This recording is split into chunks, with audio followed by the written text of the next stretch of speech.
بسم اللہ الرحمن الرحیم. حمد و ثنا خداوند کریم کی ذات کے لیے اور درود و سلام محمد و آل محمد پر. ناظرین کرام، آپ کی خدمت میں میرا سلام ہو. جیسا کہ آپ جانتے ہیں، پروگرام راہ نجات سحر عالمی نیٹ ورک کی طرف سے آپ سب ناظرین کے لیے نشر کیا جاتا ہے اور اس میں مختلف اسلامی عقائد کے بارے میں گفتگو ہوتی ہے.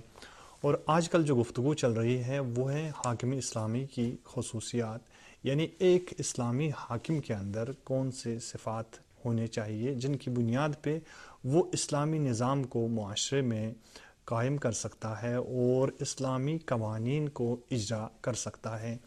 انہی صفات میں سے بہت ساری خصلتیں یہاں پہ بیان کی گئی. ہمارے ساتھ مولانا اختر عباس جون صاحب قبلہ ساتھ ہوتے ہیں یہاں پہ، اور وہ ان صفات کی وضاحت فرماتے ہیں. اور آج بھی ہم چاہیں گے کہ ان سے کہ کسی ایک صفت کی طرف اشارہ ہو کہ جس کی بنیاد پہ ایک اسلامی حاکم قوانین اسلامی کو اجرا کر سکتے ہیں. آئیے ہمارا ساتھ دیجیے، قبلہ سے سلام دعا کرتے ہیں. السلام علیکم قبلہ. وعلیکم السلام ورحمۃ اللہ. بہت شکریہ آپ کا، آپ پھر سے تشریف لائیں، ہم آپ کے شکر گزار ہوں.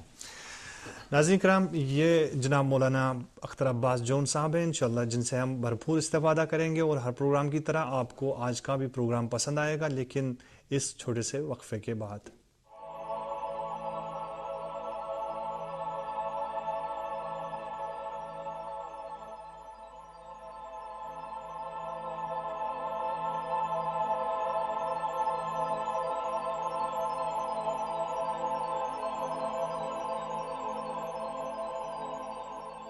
یہ بات بالکل واضح ہے کہ اگر ایک فقیہ اور مجتہد شرعی مسائل میں اعلیٰ درجے کی آگاہی رکھتا ہو اور زہد و تقوی میں بھی عظیم مقام پر فائز ہو، لیکن معاشرے اور دنیا کے حالات سے آگاہ نہ ہو، تدبیر اور دوراندیشی نہ رکھتا ہو، بزدل ہو، تمام احترام کے باوجود جو اسے حاصل ہے پھر بھی کسی بھی صورت میں اس کو مسلمانوں کی حکومت کی باغ ڈور نہیں دی جا سکتی ہے. یعنی خداوند عالم نے اس کے لیے یہ حق یعنی ولایت و سرپرستی کا حق قرار نہیں دیا ہے. مسلمانوں کی رہبری اور ولایت و سرپرستی کا عہدہ ایک بہت بڑی اور عظیم ذمہ داری ہے جو تقلید کرنے والوں کے شرعی اور انفرادی مسائل کے جوابات دینے سے کئی گنا سنگین ہے. علمی اور اخلاقی صلاحیت کے علاوہ رہبر کو ہوشیار، مدبر، پختہ عزم، آگاہ اور شجاع بھی ہونا چاہیے. ناظرین، پروگرام میں آپ کا پھر سے خیر مقدم ہے. آئیے ہمارا ساتھ دیجیے. اور آج جس صفت پہ گفتگو ہوگی اور جس کے بارے میں آپ جانیں گے وہ ہے بصیرت، جو اسلامی اصطلاح میں یا اسلامی اور مکتب اسلام میں جس صفت کی طرف اشارہ کیا گیا ہے کہ ایک حاکم کے اندر بصیرت ہونی چاہیے، یعنی ایک ایسا حاکم ہو جو آگاہ ہو، جو بیدار ہو. آئے اس کے بارے میں مزید ہم جانیں گے مولانا اختر عباس جون صاحب سے. قبلہ جی، جیسے میں نے عرض کیا یہاں پہ ناظرین کی خدمت میں کہ آج ہم جاننا چاہیں گے کہ بصیرت کسے کہتے ہیں اور جو اسلامی حاکم کے لیے ضروری ایک چیز ہے اس کے بارے میں. بسم اللہ الرحمن الرحیم.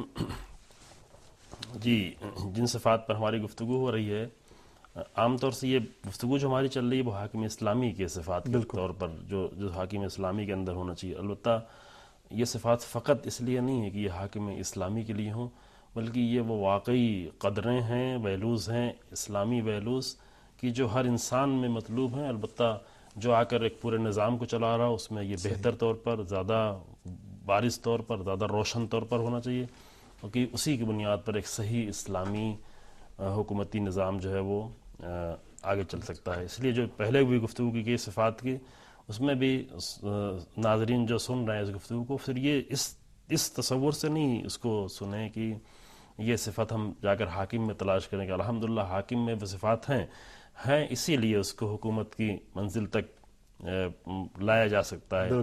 اور الحمدللہ بہت ہی بھرپور طریقے سے اس کے پہلے امام خمینی رحمۃ اللہ علیہ کی ذات میں یہ سارے صفات واقع کس حد تک روشن تھے، اور رہبر انقلاب کی زندگی میں جو واضح نظر آتا ہے کہ جو اس طریقے سے جو تمام پہلو نظر آتے ہیں کہ یہ سارے صفات جو در حقیقت ان کے نمونے قائم کیے ہیں ائمہ علیہ السلام نے، پیغمبر اکرم صلی اللہ علیہ وآلہ وسلم نے، کہ یہ نمونے ہیں اسی لیے کہ انبیاء کو اور رسول اللہ کو یا ائمہ علیہ السلام کو اس لیے نہیں بھیجا گیا تو ان کے بہت اچھے صفات کو دیکھ کر ہم ہمیشہ خوش ہوتے رہیں اور کچھ قصیدے کہیں کچھ منقبت کریں، بلکہ اصلی کام ان کا یہ تھا کہ ہم نے رسولوں کو اس لیے بھیجا ہے تاکہ وہ آپ ہمارے لیے یعنی انسانی معاشرے کے لیے وہ جو ہے ایک اچھا نمونہ عمل، ایک اچھا رول ماڈل، ایک اچھا آئیڈیل، اور قرآن کی اصطلاح میں ایک اسوہ حسنہ یعنی خوبصورت نمونہ، حسنہ کا لفظ استعمال کیا قرآن نے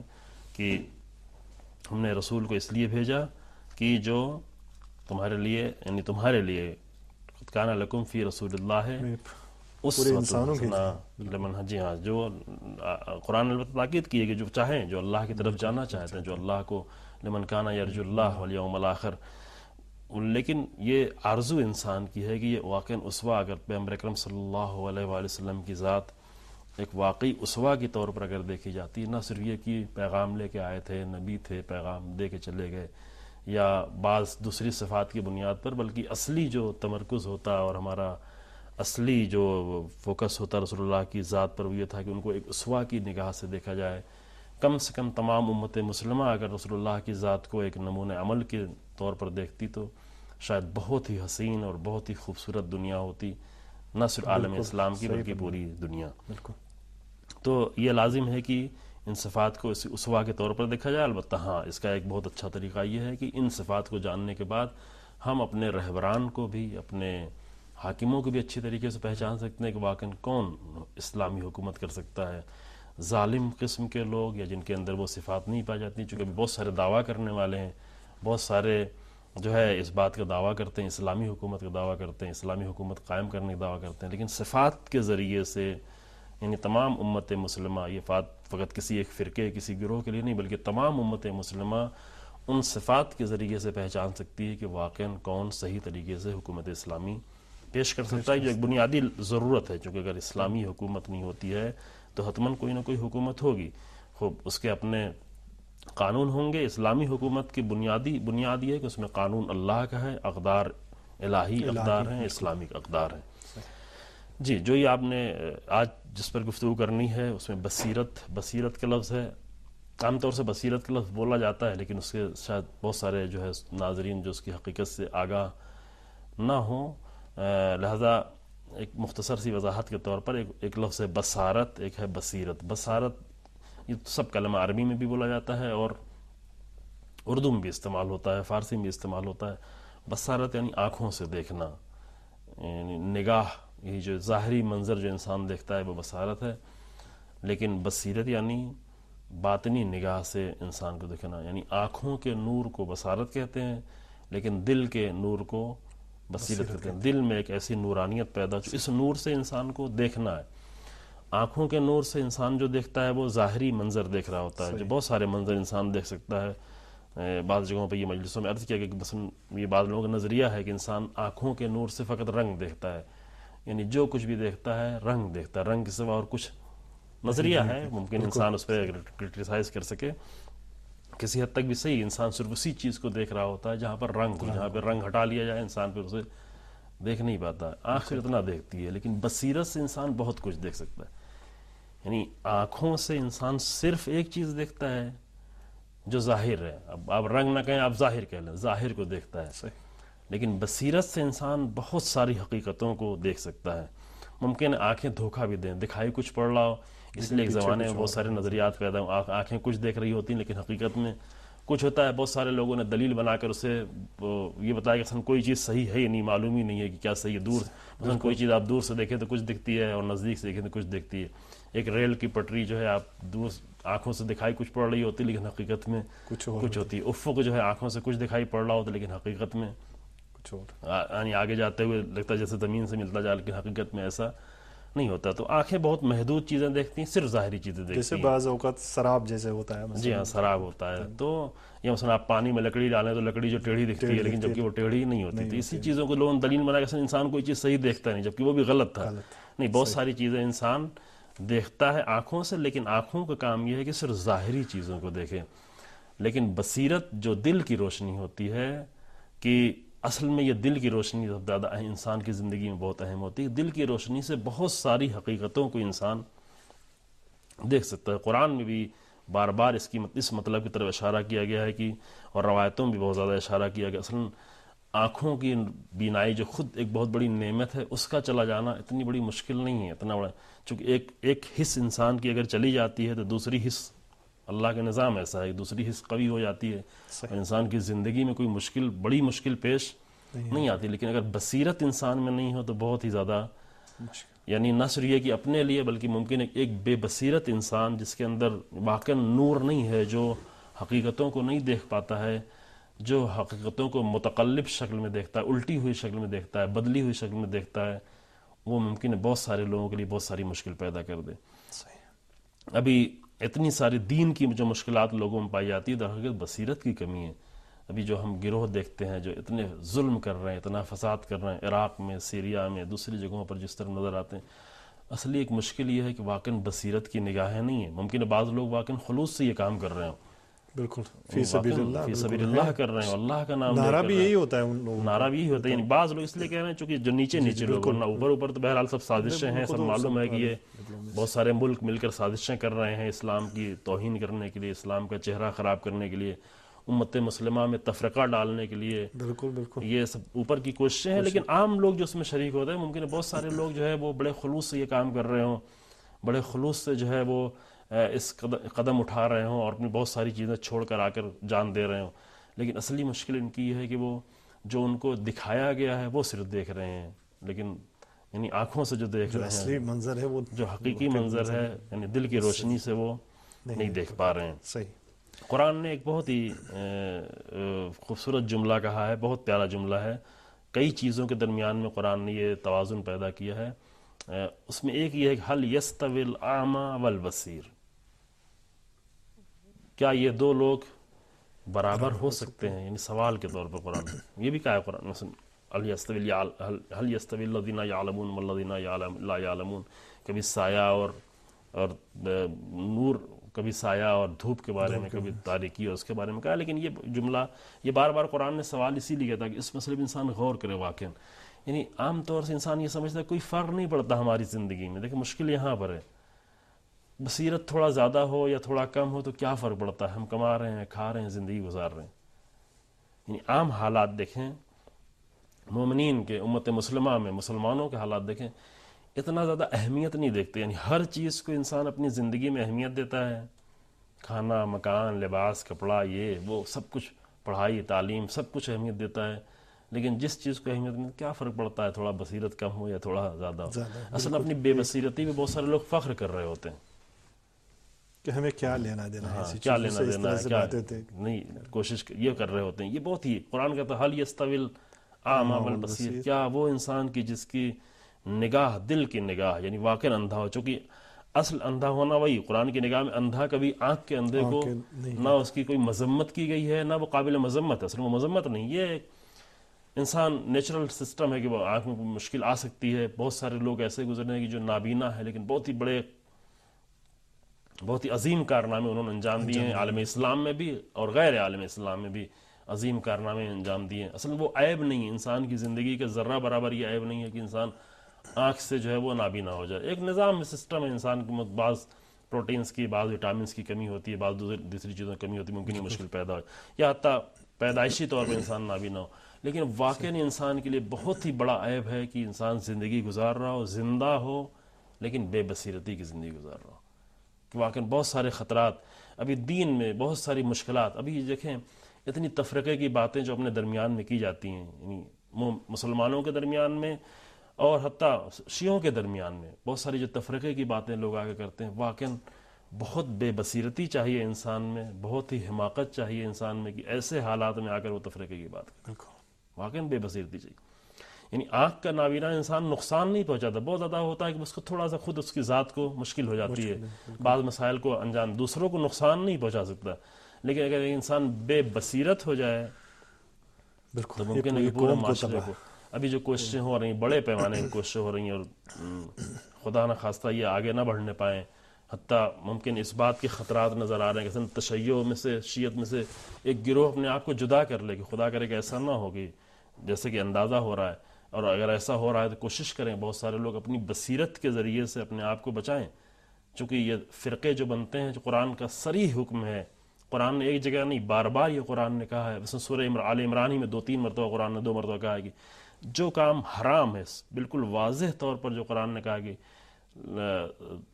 تفرقہ نہ کرو ولا تفرقو، بالکل واضح طور پر یعنی نہیں کی قرآن نے کہ تفرقہ نہیں کرو. اصل فرقہ اسلام میں قرآن کی نگاہ میں ایک حرام عمل ہے، بالکل واضح طور پر حرام ہے. لیکن وہ لوگ جو آ کر فرقے کی باتیں کرتے ہیں، تفرقے کی باتیں کرتے ہیں، مسلمانوں میں امت مسلمہ میں لڑائی کی بات کرتے ہیں، جھگڑے کی بات کرتے ہیں، واقعاً اس کے لیے بے بصیرتی چاہیے. لیکن انسان واقعاً بہت بے بصیرت ہو تب جا تو کے آ وہ کر ایسی باتیں بات کرے، کرے. اور خاص کر ایک ایسے دور میں، یعنی ایک ایسے دور میں کہ جہاں پر ہر طرف دشمن کی کوششیں اس قدر زیادہ ہیں، اس طرح اسلام کو بدنام کیا جا رہا ہے، اس طرح اسلام کے چہرے کو خراب کیا جا رہا ہے، اس طرح شیعت کے چہرے کو خراب کیا جا رہا ہے، اس طرح قرآن پہ حملے ہو رہے ہیں، اس طرح پیغمبر اکرم صلی اللہ علیہ وسلم کی ذات پر حملے ہو رہے ہیں، یہ سب کچھ ہو رہا ہے. اس حالت میں بھی آ کر انسان کیا کرے؟ تفرقے کی بات کرے. یہ واقعی ایک المیہ ہے. جی ہاں. بالکل. حضور اگر آپ اجازت دیں یہاں پہ ایک وقفہ لیتے ہیں، اس کے بعد ہم آپ سے استفادہ کریں گے. ناظرین کرام، بہت ہی اہم گفتگو ہے بصیرت پہ. یعنی ایک انسان کو، یعنی ایک حاکم کو ہی نہیں بلکہ ہر انسان کو چاہیے کہ اسلامی تعلیمات کی روح سے کہ اس کے اندر بصیرت ہونی چاہیے. بے بصیرت انسان واقعا نہ فقط اپنے لیے بلکہ پورے معاشرے کے لیے خطرناک ہو سکتا ہے. یہ گفتگو جاری رہے گی لیکن وقفے کے بعد حاضر خدمت ہے.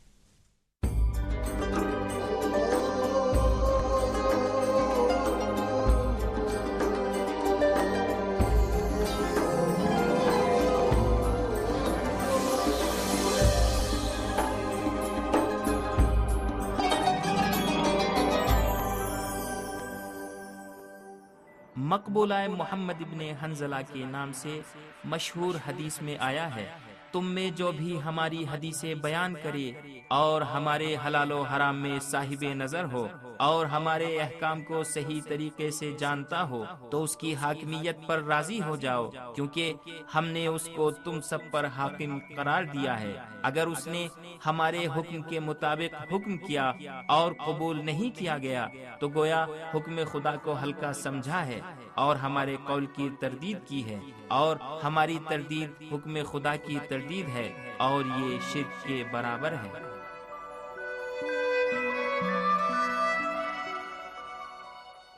ناظرین کرام، پروگرام میں آپ کا پھر سے خیر مقدم ہے. آئیے ہمارا ساتھ دیجیے، بصیرت کے موضوع کو آگے بڑھاتے ہیں. جی حضور، اب آتے ہیں حاکم اسلامی کی طرف کہ حاکم اسلامی کے اندر اگر یہ بصیرت ہو اور اعلیٰ درجے کی ہو تو کیا یعنی کچھ ایک نہیں ہو سکتا؟ لازمی صفت جو ہے حاکم اسلامی میں، چونکہ اس کے پورے ایک نظام کو، ایک سسٹم کو لے کر چلنا ہے اور ایک بلندی کی طرف لے کے چلنا ہے.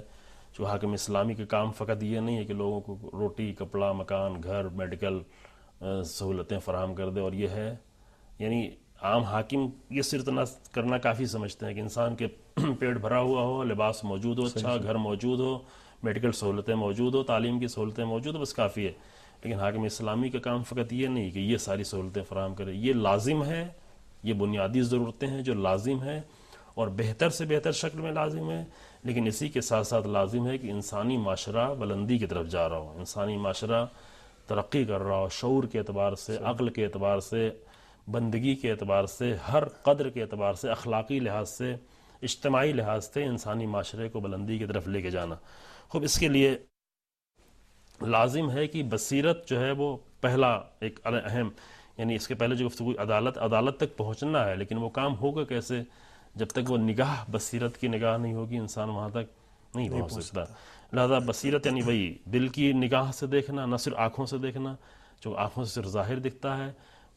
دل سے دیکھے تو انسان بہت ساری حقیقتیں دکھتی ہیں. پھر ان حقیقتوں میں انسان کو کہاں تک جانا ہے، کہاں تک پہنچنا ہے، کیا انسان کی ضرورتیں ہیں، کیا لوگ کر رہے ہیں، کیا لوگ پیش کر رہے ہیں، اس کو بھی دیکھنا، اس کی گہرائی میں جا کر دیکھنا. یعنی صرف نیوز پیپرز کے ظاہری کالم کو نہیں دیکھنا بلکہ اس کالم کے پیچھے کیا چھپا ہوا ہے، اس کو دیکھنا، میڈیا کیا پیش کر رہا ہے. چونکہ بہت بڑی کوششیں جو کی جا رہی ہیں میڈیا کے ذریعے سے انسانوں کے ذہن کو منحرف کرنے کے لیے. واقعاً آج میڈیا کو سمجھنے کے لیے سب سے بڑی بصیرت کی ضرورت ہے انسانوں میں، اور خاص کر وہ لوگ جو ذمہ دار لوگ ہیں کسی بھی پیمانے پہ، جو حکومت کر رہے ہوں، جو نظام کو چلا رہے ہوں. ایک انجمن کی حد سے لے کر کے ایک گاؤں، ایک محلے، ایک شہر سے لے کر کے ایک بڑے حاکم اسلامی تک یہ دیکھیں کہ لوگ کتنا فریب دے رہے ہیں لوگوں کو، اور وہاں پر اپنی بصیرت سے وہ دیکھیں اور آگر بصیرت کے ذریعے سے حقائق تک لوگوں تک پہنچائے، بیدار کرے لوگوں کو. جو بابصیرت انسان کا کام یہ ہے کہ لوگوں کو بیدار کرے. بصیرت کے ساتھ دو چیزوں کا آنا لازم ہے، کیا؟ آگاہی اور بیداری. صحیح. یعنی بابصیر انسان جو ہوتا ہے، دوسرے لوگ جو ہوتے ہیں جن کے اندر جو دھوکہ دینا چاہتے ہیں، یعنی قوموں کو دھوکہ دے کر جو فائدہ اٹھانا چاہتے ہیں، وہ ہمیشہ یہ کام کرتے رہیں گے. وہاں پر انبیاء نے جو سب سے پہلا کام کیا ہے اور سب سے زیادہ جس پر انبیاء کی تاکید تھی، جس کو قرآن میں بھی جگہ جگہ بیان کیا کہ تم غفلت میں تھے، تم غافلون تھے، انبیاء نے آ کر تمہیں بیدار کیا، آگاہ کیا. وہ یہ ہے کہ آ کر بیدار کریں واقعی، یعنی اپنی بصیرت کے ذریعے سے دیکھیں کہ لوگ کیا کر رہے ہیں، ان کے ساتھ کیا کیا جا رہا ہے. مثلا آج داعش لوگوں کے ساتھ کیا کر رہی ہے، امت مسلمہ کے بہت سارے جوانوں کو کس طرح دھوکہ دے کر لایا گیا ہے. خوب یہاں پر انسان کی نگاہ بصیرت کی نگاہ ہونا چاہیے، رہبر کی نگاہ، حاکم کی نگاہ بصیرت کی نگاہ ہونا چاہیے، جو آ کر امت مسلمہ کو نجات دے، بچائے کہ یہ تمہیں دھوکہ دیا جا رہا ہے، تمہیں فریب دیا جا رہا ہے.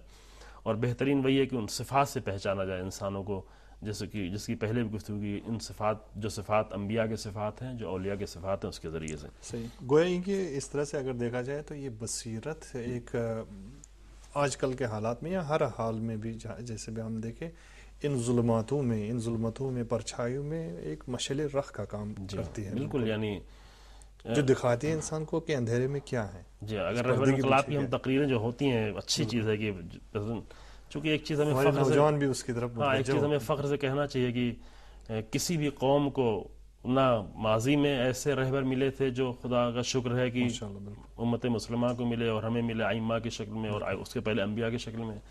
اور ابھی بھی ہم اس بات پہ فخر کر سکتے ہیں کہ کسی بھی قوم کے پاس ایسے رہبر، دلسوز رہبر، دردمند رہبر، بابصیرت رہبر نہیں ہیں جو ہماری قوم کو ہیں. فقط مشکل یہ ہے کہ انسان ان کی نگاہ سے دیکھے. تو ابھی تقریروں کو جب سنیں بار بار، یا امام خمینی رحمۃ اللہ علیہ کی تقریروں کو سنیں، تو اس میں نگاہ جو ہے وہ کتنی بابصیرت نگاہ سے مسائل کو دیکھنا، یہ بہت ہی اہم نقطہ ہے کہ کبھی اس لحاظ سے دیکھا جائے کہ کس بصیرت سے ساتھ دیکھا جاتا ہے. مثلا ایک ہنگامہ کھڑا کیا گیا 2 بلڈنگیں گرا کر مثلا امریکہ میں، اور آ کر پورا سسٹم بنائیے کوئی ہمارے ساتھ ہے یا ہمارے بالکل مقابلے میں ہے. واقعاً وہاں پر بعض لوگ ڈر کے چلے گئے. یعنی دوسری صفت بھی ہونا چاہیے جس پہ بعد میں شاید گفتگو ہو، جرات اور شجاعت انشاءاللہ حاکم اسلامی میں. لیکن وہ نگاہ بصیرت کی ہو کہ کیا کچھ کیا جا رہا ہے، یہ سب پورا ڈرامہ کھیلا جا رہا ہے، پورا سیناریو بنایا گیا ہے، یہ سب کچھ کس لیے بنایا گیا ہے. یہ دیکھ سکے کہ یہ سب کے پیچھے جو ہے اصل میں اسلام کے چہرے کو خراب کرنا. چونکہ ابھی دنیا کے سامنے جو سب سے بڑا مسئلہ ہے کہ اسلامی تہذیب، اسلامی کلچر، جو آج کی جنگ جو ہے پوری دنیا میں اصل میں تہذیبی جنگ ہے، کلچرل جنگ ہے. اور کلچرل جنگ میں بہت ساری قومیں واقعا شکست کھا گئیں، ٹوٹ گئی ہیں. اب آپ جا کر دیکھیں مثلا ساؤتھ امریکہ کے ملکوں میں جا کر دیکھیں، افریقہ کے ملکوں میں جا کر دیکھیں، ان کے جسم میں، پیٹ میں کھانا نہیں ہے، 2 ٹائم کھانا واقعا نہیں ملتا ایک بہت بڑی تعداد کو. لیکن ان کے اوپر جو لباس ہوگا، ان کے گھر میں جو ٹیلی ویژن چل رہا ہوگا، ان کے جو انداز ہوگا، جو سب کچھ ہوگا، وہ کیا ہوگا؟ وہ بالکل وہی مغربی انداز، ویسٹرن انداز ہوگا. یعنی اگرچہ لباس پرانا لباس، سیکنڈ ہینڈ لباس جو ادھر سے آتے ہیں، یعنی کلچرل طور پر سب شکست کھا گئے ہیں. ساری تہذیبوں نے شکست قبول کر لی ہے. چین اور جاپان اور ساؤتھ امریکہ، یہ ساری تہذیبوں نے قبول، لیکن اسلام جو ہے ان کی تہذیب کے مقابلے میں خود ان کے ملکوں میں ڈٹا ہوا. نہ صرف یہ کہ اسلام کی تہذیب ڈٹی ہوئی، بلکہ اسلام کی تہذیب انہیں متاثر کر رہی ہے. لاکھوں کی تعداد میں جو لوگ مسلمان ہو رہے ہیں، یعنی لاکھوں کی تعداد میں، یہ نہیں کہ سینکڑوں اور ہزاروں، بلکہ لاکھوں کی تعداد میں جو لوگ مسلمان ہو رہے ہیں، اس لیے مسلمان ہو رہے ہیں کہ اسلامی تہذیب اتنی اس کی بنیادیں مضبوط ہیں کہ وہ آ کر ہمارے بہت سارے ملکوں میں، افریقہ میں اور بعض ملکوں میں، غریب ملکوں میں، جاہلوں کو اپنے مذہب میں تبدیل کر رہے ہیں، اپنا کلچر ان کے اوپر ڈال رہے ہیں. جبکہ اسلام ان کے قلب میں جا کر، ان کے مرکز میں جا کر پڑھے لکھے لوگوں کو، اسکالرز کو، پروفیسرز کو اور علماء کو جو ہے اسلام کی طرف راغب کر رہا ہے. تو یہ چیز ان کے لیے قابل برداشت نہیں. اسلام کے چہرے کو خراب کرنے کے لیے انہوں نے اتنی بڑی سازش پوری رچی. باقاعدہ ابھی طے ہو چکا ہے، خود امریکن لوگوں کے لیے طے ہو چکا ہے کہ یہ سب کچھ خود ڈرامہ کیا گیا ہے.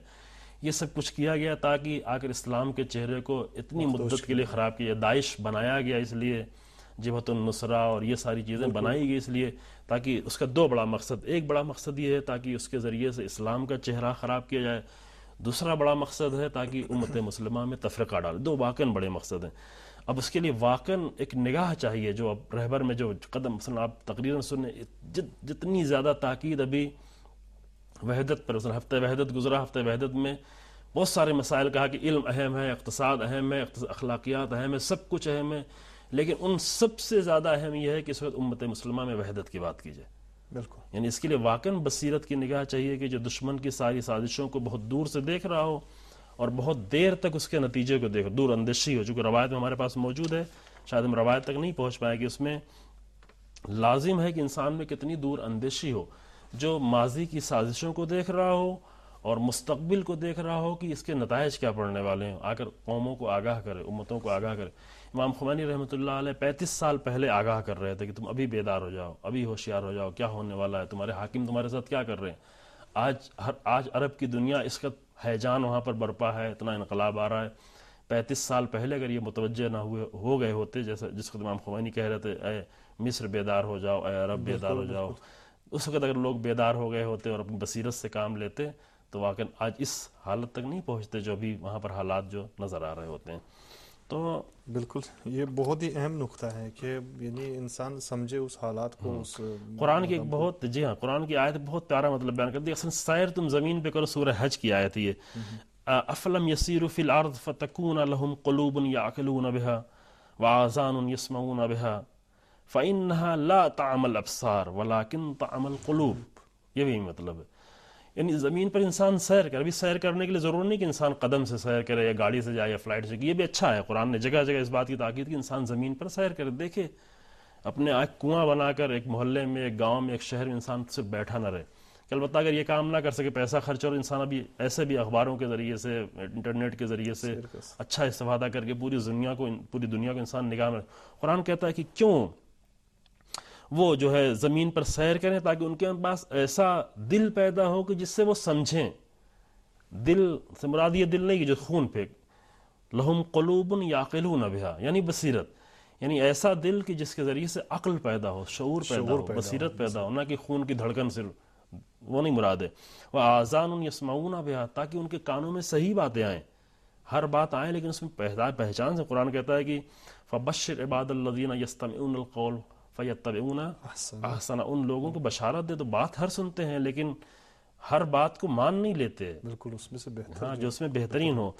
قرآن کہتا ہے فإنها لا تعمى الابصار ولكن تعمى القلوب. یہ ایسا اگر نہیں ہے تو در حقیقت یہ ہے کہ یہ آنکھوں کی بے بصارتی نہیں بلکہ دلوں کی بے بصیرتی ہے. کہ ابھی یہ سارا منظر عالم اسلام کا اور دشمنوں کا سب سازشیں دکھ رہی ہیں اور وہاں پر انسان آئے کیا کرے؟ اگر ایسی باتیں کریں، تفرقے کی باتیں کریں، لڑائی کی باتیں کریں، جھگڑے کی باتیں کریں، امت مسلمہ کو بانٹنے کی باتیں کریں، نفرت کی باتیں کریں، کہ واقعاً وہ جملہ عرض کیا کہ واقعاً اس کے لیے بہت زیادہ بے بصیرتی چاہیے انسان. بالکل یہ سب سے بے بصیرت ترین انسان ہے کہ جو اس طرح کی باتیں کرتا ہے. حضور آپ کے شکر گزار ہیں. اگرچہ اس حوالے سے میرے پاس بہت سارے سوالات تھے اور ہے بھی یہ موضوع اتنا وسیع کہ اس پہ گفتگو ہونی چاہیے، لیکن شروع کرنے کے لیے یہ واقعاً یہ مسائل ہیں تاکہ انسان کو بہت زیادہ توجہ ہونا چاہیے، خاص کر ان رہبروں کی طرف توجہ ہونا چاہیے کہ جو بابصیرت ہیں. بالکل یعنی بصیرت کی نگاہ جن کے پاس ہے، جاہلوں کی طرف، احمقوں کی طرف، بالکل بے بصیرت لوگوں کی طرف انسان یا جو صرف جا کر احساساتی اور جذباتی اور ایموشنل باتیں کر کے انسان کو کچھ راغب کر لیں. یعنی یہ بھی دیکھے کہ واقعی بصیرت بھی پائی جاتی ہے انسان میں یا نہیں پائی جاتی. صحیح. یعنی اگر انسان کو بیدار ہونا ہے اور بصیرت اس میں اس کی ترقی ہونی ہے تو اسے چاہے کہ ایسے آدمی کو فالو کرے، اس کے پیچھے چاہے ایسے رہبر کو انتخاب کرے جو بابصیرت ہو. جی بہت شکریہ آپ کا. انشاءاللہ اگلے پروگرام میں آپ سے اور استفادہ کریں گے. ناظرین کرام آپ کے بھی بہت شکر گزار ہیں. امید ہے کہ آج کا پروگرام بھی آپ کو پسند آیا ہوگا. بہت ہی عمدہ اور اہم گفتگو رہی بصیرت کے حوالے سے. واقعا عالم اسلام ہی نہیں بلکہ پورے عالم کا یہ ایک المیہ ہے کہ بے بصیرت حاکم حکمراں ہے معاشروں پہ.